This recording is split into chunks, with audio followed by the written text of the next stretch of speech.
Pain bunk వస్తుంది కదండి, కిందనైతే మనం యాస్ వేయొచ్చు జల్లెడ పెట్టి. పైన హైట్లో ఉంది కాబట్టి పైకి జల్లితే మన కళ్ళలోకి పడుతుంది.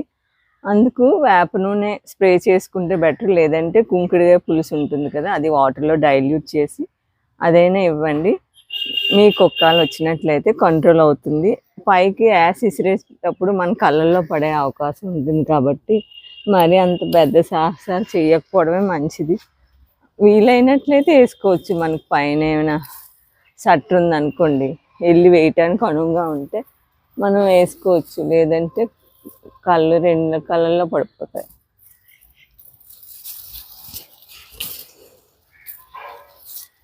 లైట్గా అక్కడక్కడ వస్తుంది, ఇక్కడ కూడా పెయిన్ బంక. ఇదో